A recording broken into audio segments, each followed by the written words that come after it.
નમસ્કાર.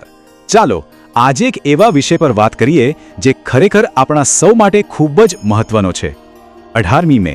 હવે આ કોઈ સામાન્ય તારીખ નથી. આ એક બહુ મોટો દિવસ છે.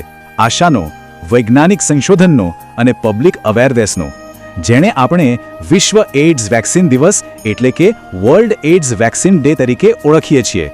આજના આ સત્રનો મુખ્ય હેતુ એ જ છે કે આપણે સમજીએ કે આ અસરકારક રસી માટેના સંશોધનો કેમ ચાલી રહ્યા છે અને સમાજમાં આપણે કઈ રીતે એક સકારાત્મક બદલાવ લાવી શકીએ. પણ કદાચ વિચાર આવતો હશે કે આ દિવસની શરૂઆત આખરે થઈ કેવી રીતે? વેલ, આની પાછળનો ઇતિહાસ ખરેખર રસપ્રદ છે. આપણે થોડા ભૂતકાળમાં એટલે કે 1997માં જઈએ. એ સમયે અમેરિકાના પૂર્વ રાષ્ટ્રપતિ બિલ ક્લિન્ટને એક બહુ જ ઐતિહાસિક ભાષણ આપેલું.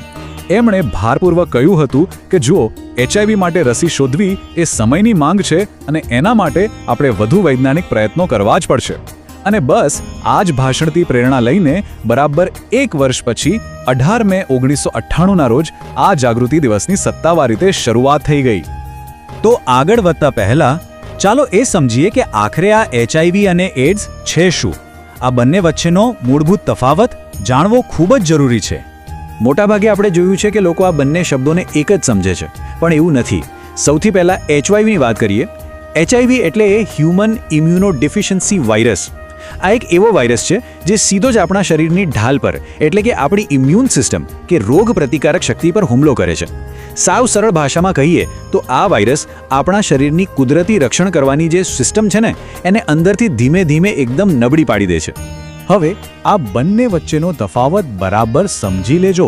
મેં કહ્યું એમ HIV એક વાયરસ છે, જ્યારે એઇડ્સ એ કોઈ વાયરસ નથી. એ એક ગંભીર સ્થિતિ અથવા તો પરિણામ છે. જો કોઈ વ્યક્તિને HIVનો ચેપ લાગે અને તેને સમયસર યોગ્ય સારવાર ના મળે તો તે આગળ જતા એડવાન્સ સ્ટેજમાં પહોંચે છે, જેને આપણે એઇડ્સ કહીએ છીએ. આ એવું સ્ટેજ છે જ્યાં શરીર એટલું નબળું પડી જાય છે કે તે નાના મોટા ચેપ કે બીમારીઓ સામે લડી જ નથી શકતું. તો હવે સવાલ એ થાય કે જો આટલી બધી માહિતી છે જ તો વેક્સિન સંશોધન કેમ જરૂરી છે?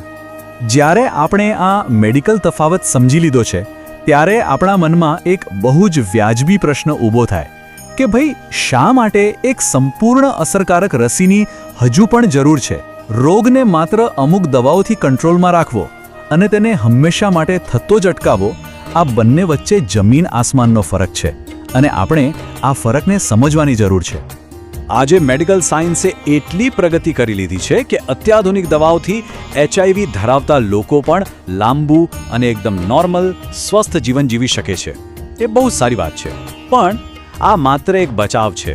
વાયરસથી બચવા માટેની જે 100% અસરકારક રસી જોઈએ એ હજુ પણ રિસર્ચના તબક્કામાં જ છે. વિચારો, જો આપણે આ વાયરસને દુનિયામાંથી કાયમ માટે કાઢી નાખવો હોય તો આ રસી જ આપણો છેલ્લો અને કાયમી ઉકેલ છે. એના વગર નહીં ચાલે. અને હા, માત્ર વિજ્ઞાન પૂરતું નથી. જાગૃતિ અને સાચી માહિતી પણ એટલી જ અગત્યની છે. આપણે સામાજિક ડર પણ દૂર કરવાનો છે.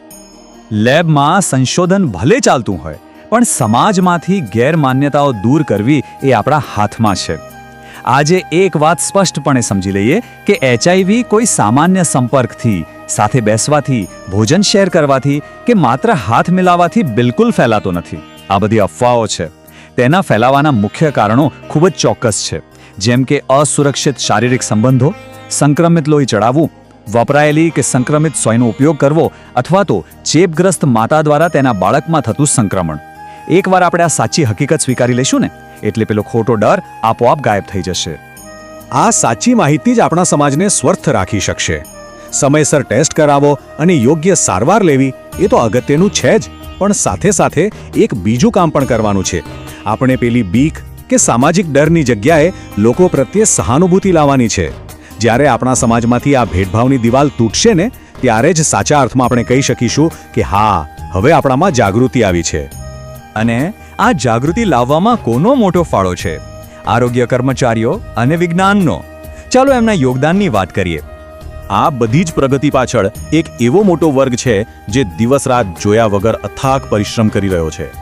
એક તરફ પેલી પ્રયોગશાળાઓમાં આપણા વૈજ્ઞાનિકો અસરકારક રસી શોધવા માટે સતત મથામણ કરી રહ્યા છે, તો બીજી તરફ હોસ્પિટલો અને આરોગ્ય સંસ્થાઓ ગામે ગામ અવેરનેસ કેમ્પ અને આરોગ્ય ચર્ચાઓ ચલાવી રહ્યા છે. ઘણા સામાજિક સંગઠનો પણ લોકો વચ્ચે જઈને માહિતી પહોંચાડે છે જેથી દર્દીઓને સમાજમાં સન્માન અને સહાનુભૂતિ મળે. ખરેખર આ વિજ્ઞાન અને સમાજનો એક અદ્ભુત ટીમવર્ક છે. આજના આ આપણા પૂરા સત્ર પરથી એક બહુ જ ઊંડો પાઠ શીખવા મળે છે.